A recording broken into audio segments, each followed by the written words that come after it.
guys, my name is Shantavia, and today I'm going to be doing my April wrap up and my Tome Topple wrap up. Now I know this video is late, but I have finally finished my semester at school and I am free until August, so I'm going to be uploading more videos frequently. So let's start with the Tome Topple wrap up. The only book that I completed during the entire Tome Topple is The Unexpected Everything by Morgan Matson. It has 517 pages, so I finished this during the time frame for the readathon, and I really enjoyed this. I gave this book a 5 out of 5 stars. This was my first Morgan Matson book, and I am really glad that I read it. Now, some things were predictable with this book, but I feel as though that may be the same with any contemporary or most contemporary that you read. So I really enjoyed this and I can't wait to read more of her books. Also, during the Tome Topple, after I finished The Unexpected Everything, I started Illuminate. Now, I only got about 200 pages in before the readathon ended, but I did finish this during the month of April, so that's why this is here. So I finished it. I gave it 5 out of 5 stars. I love the format, and this book was amazing. Towards the end, I don't know. I kind of I was getting a little restless with it, but it could be just because I was doing things for school as well, so that may be the reason. But I can't wait to read Gemini and then the next book that comes out next year, I think. Another book that I read was Harry Potter and the Sorcerer's Stone by J.K. Rowling. Now, all of you know this is the first book in the Harry Potter series, and this is my first time reading this. I have started it a few times, but I never actually read probably not even 50 pages in. So I sat down. I got the entire box set. So I sat down and read this book, and it was great. 5 out of 5 stars. And right after they got sorted into their houses, the first years, I went and took the quiz on Pottermore and I got Slytherin. So I am House Slytherin. Could you guys comment down below and tell me what houses you are in, what house you're in for the series, and I would like to know that so we could talk about it. Another book that I read during April is Fablehaven by Brandon Mule. This is the first book in the Fablehaven series. I have the entire series. I really enjoyed this book. I gave this book a 5 out of 5 stars.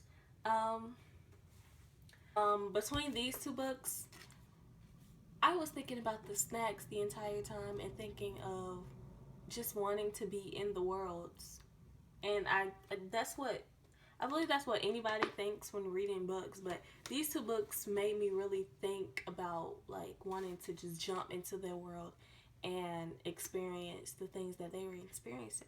Like Harry Potter, I wanted to take some of the classes that they were taking because the classes sound really interesting, and I wanted to eat some of the snacks and that sort of thing. I also read Glass War by Victoria Aveyard. Now, I really loved Red Queen. I gave the book 5 out of 5 stars. I wrote a paper on it for school. That book was amazing. I loved it. Now, Glass War. I gave this book a 3 out of 5 stars. I really did not enjoy this book. The pacing was slow, and I did not feel connected to the characters at all for that book. For Red Queen, I was way connected to the characters completely. So when the plot twist came, I was really shocked and surprised.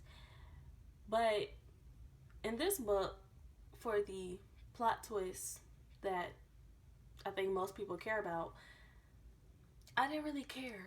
Honestly, I did not feel connected to the characters. I just wasn't connected to the story anymore, so I am hesitant on starting King's Cage. I do want to start King's Cage, but I'm not sure when. I will read it, but I hope it's better than Glass War because last word really just drained my energy. I really did not like it. Part of it could be because I was listening to it on audio, and I think that I came to the realization that audiobooks just aren't for me.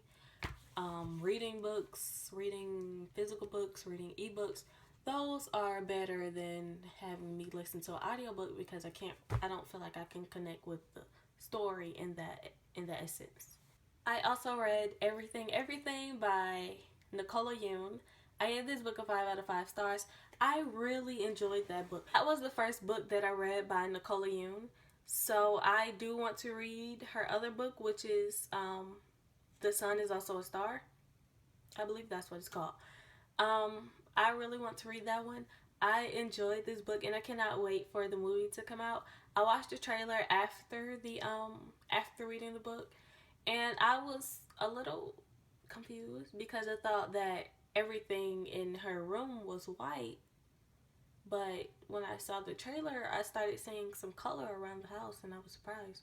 I really enjoyed the book. The romance, it was pretty much insta love, which I do not like, but it was cute insta love, so I guess it balances out. I love the graphics. Like, we were able to see the emails between the two characters, as well as the things that Maddie wrote in her journal. So that was pretty cool. So besides those books, I did have to read books for school because I had to write papers on them. So one of the books that I read was Disposable People, New Slavery in the Global Economy by Kevin Bells. I read this for my history class, and I wrote a paper on it. I gave this book a 4 out of 5 stars. I really enjoyed it. It was really eye-opening to me because some of the stuff I actually did not know. And I love how it wasn't told in a textbook sort of way, if you know what I mean. But it was actually told kind of as a story. So that was pretty interesting. The next book that I read, which was also for my history class, is The Global Studies Reader by Manfred Steger. I gave this book a 4 out of 5 stars as well. It didn't tell as much like a story as the previous book that I mentioned, but it didn't remind me of a textbook again, so hey, that's pretty good. So I was able to get into it easily and learn more information about it. The last book that I read for class was The Womanist Reader by Layli May Prayan. I'm sorry if I butchered that, but I gave this book a 4 out of 5 stars as well. The stories within the book were really interesting and helped me gather some more thoughts for my feminist class. Those are all the books that I read during the month of April and for my Tome Topple. Thank you guys so much for watching. If you could, please give this video a thumbs up, comment, and subscribe, and I will see you guys in the comments and in my next video.